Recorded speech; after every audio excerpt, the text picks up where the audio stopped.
November 27th, 2020, a Friday afternoon in Iran. Mohsen Fakhrizadeh sits in the passenger seat of his armored car, watching the brown hills of Absard roll past. His wife is beside him in the back. They're heading to their villa for the weekend, the same route they've taken dozens of times, the same security detail, the same 4 escort vehicles. He doesn't know that someone he trusted has been counting those trips, mapping the route, timing the journey down to the minute. He doesn't know that 15 minutes ahead, in an abandoned Nissan pickup, a weapon is calibrating, adjusting for wind, for distance, for the exact height of his head above the road. And he doesn't know that in 3 minutes the person who betrayed him will be 200 miles away, living a life that was purchased with his. This is the story of how trust becomes a weapon, and how someone close enough to know your Friday routine can become the instrument of your death. Mohsen Fakhrizadeh was not a monster in his own life. To his colleagues at the Ministry of Defense, he was brilliant, a physics PhD who could hold an entire weapons program in his mind. To his students, he was demanding but fair, someone who believed in Iran's scientific future. To his family, he was a husband who loved pistachios and classical Persian poetry, a father who attended his children's school events despite his impossible schedule. He lived in a world of compartments, the classified research, the public denials, the armed escorts that had shadowed him for 2 decades. He'd survived this long by being paranoid, by trusting almost no one, by varying his routes and schedules, almost no one. But paranoia has a cost. It isolates you. And isolation creates a different kind of vulnerability, the need for those few people you do trust, the security coordinator who manages your protection, the driver who knows your habits, the assistant who handles your schedule. These people become your world, your lifeline, the ones who make your impossible life function. And in that necessity, there's an opening. We don't know their name. We don't know their face. But we know they existed. Someone in Fakhrizadeh's inner circle, someone close enough to know his patterns, his routes, his weekend rituals, was approached by Mossad. Or perhaps they approached Mossad first. Intelligence sources suggest the recruitment happened months, maybe years, before that November afternoon. This wasn't a sudden decision.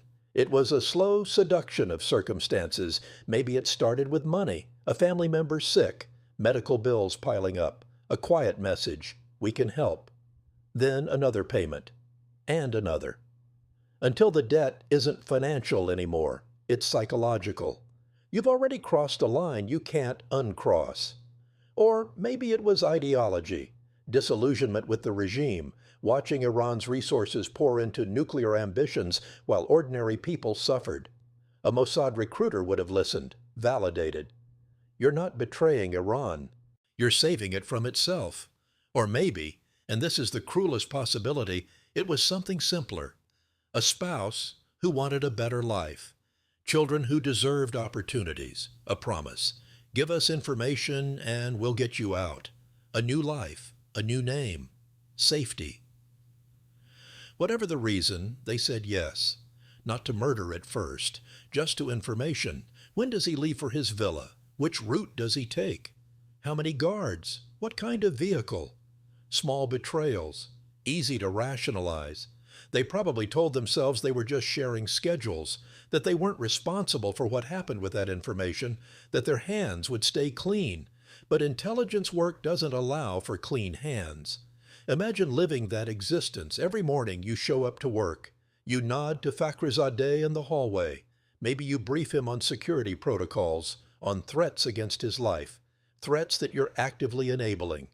You look his wife in the eye. You coordinate his children's transportation. And every evening you pass information to your handlers, dead drops probably, a chalk mark on a wall, a shopping bag left in a specific location, or maybe something more modern, encrypted messages on a burner phone, deleted immediately after sending. The information seems harmless in pieces. The time he left work on Tuesday, the route his convoy took on Thursday, the fact that he spends weekends at his villa. You're not pulling a trigger. You're just observing. But observation in this world is an act of violence. The psychological compartmentalization required for this kind of betrayal is extraordinary. You have to split yourself into two people: the trusted insider, who arrives at work each day, and the ghost who exists in encrypted messages and clandestine meetings. Some assets report feeling like they're watching themselves from outside their bodies, going through the motions of loyalty while knowing they've already betrayed everyone around them. The human mind wasn't designed to hold that kind of contradiction. Did they feel guilt? Almost certainly, but guilt can be managed. You tell yourself stories. You focus on the money waiting in a foreign bank account, or the new life being arranged, or the moral justification you've constructed, that you're preventing a nuclear catastrophe, that you're on the right side of history. You avoid thinking about what happens when the information stops being passive, when they ask for something more specific, when they ask about a Friday in November. The plan was elegant in its brutality. Mossad operatives smuggled components into Iran piece by piece over months: a weapon system, a Belgian-made FN MAG machine gun modified for remote operation, a sophisticated targeting computer, high-resolution cameras, satellite communication equipment. They assembled it inside a Nissan pickup truck, parked strategically along Fakhrizadeh's route to his villa. But none of it works without the final piece of intelligence. When will he be there? That information came from inside, from someone who knew that Friday, November 27th was a weekend trip, that the convoy would leave around this time, that it would take this route. The betrayal wasn't theoretical anymore. It had a date, a time, a specific stretch of road. Did they know what they were providing? Did their handler say, "We need his schedule for Friday"? And did they understand what that meant? Or did they tell themselves it was just more surveillance, more information gathering? The convoy rolls through Absard. Fakhrizadeh in the second vehicle, probably looking at his phone or talking to his wife, thinking about the weekend, about rest. The first burst of gunfire hits the lead escort vehicle, a distraction. The convoy stops. Standard protocol. Fakhrizadeh's bodyguards exit to assess the threat. And in that moment, the AI-powered weapon system in the Nissan, operated remotely from a command center, possibly in another country entirely, acquires its target. 11 to 13 bullets. Some sources say the weapon was so precise it avoided hitting Fakhrizadeh's wife sitting inches away. He stumbles from the car. His security team rushes to him. They rush him to a hospital, but it's too late. The scientist who survived 2 decades of death threats dies on a Tehran operating table. The weapon self-destructs. The Nissan explodes, destroying evidence, and somewhere, someone who knew his Friday schedule continues their day. The phone call has been made, the information delivered, the last betrayal complete. In the immediate aftermath, Iran's security services tear through Fakhrizadeh's inner circle like a hurricane. Everyone is suspect.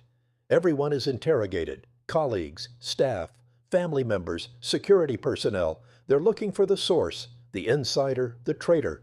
Some assets get extracted. Mossad operatives help them flee the country, give them new identities, resettle them in Israel or a third country.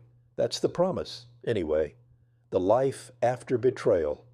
But what is that life? You're in a new country with a new name. Your family, if they came with you, can never contact their old relatives again. Your children grow up disconnected from their heritage, their language, their culture. You watch Iranian television in your safe house and see your old colleagues being interrogated, maybe arrested, maybe worse. You tell yourself it was worth it, that Fakhrizadeh was building nuclear weapons, that you prevented catastrophe, that you're a hero actually for doing what you did. But late at night you remember smaller things, how he asked about your family, how he trusted you with his life, literally trusted you with his security, and how you repaid that trust. Psychology research on long-term intelligence assets shows devastating rates of depression, substance abuse, and suicide. Even successful operations leave scars, because betrayal doesn't just damage the person betrayed, it hollows out the betrayer. You can't trust anyone anymore because you know what you're capable of. You can't form genuine relationships because you've learned to weaponize intimacy. You exist in a kind of permanent exile, not just from your country, but from the version of yourself who once believed loyalty meant something. And the strategic justifications that seemed so clear when your handler was talking to you, preventing nuclear proliferation, Protecting Israel, serving a greater good, those feel more complicated in the silent years after, because strategy is abstract. But you remember specifics, his voice, his wife's face, the trust in his eyes when he relied on you. Let's return to that Friday afternoon, the armored car on a familiar route, a man heading home for the weekend, surrounded by guards he trusted, protected by systems he believed would keep him safe. He never saw it coming, not the bullets, and not the betrayal that made those bullets possible. The strategic calculus is clear. Mohsen Fakhrizadeh was allegedly advancing Iran's nuclear weapons program. His assassination may have set that program back significantly. From a geopolitical perspective, the operation was a success, but strategy doesn't measure the human cost. Not just Fakhrizadeh's life, though that ended on an operating table in Tehran, but the person who gave the information, who lives now with a new name and the knowledge of what their information purchased, who has to wake up every morning and remember that they looked someone in the eye while planning their death. The question isn't whether Fakhrizadeh was a legitimate target. The question is more personal, more uncomfortable. What does it cost to be the person who betrays, to weaponize trust, to turn intimacy and daily routine into intelligence products? And when you're extracted to safety, given a new life, maybe even decorated as a hero, is that new life built on solid ground? Or does it rest on the ghost of who you used to be before you learned that everyone, even those who trust you most, can become a target? Some betrayals serve a purpose. Some might even be necessary. But necessary doesn't mean free.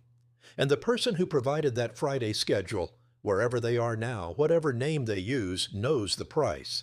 They paid it with someone else's life, and they'll pay it again in smaller ways, every day for the rest of their own.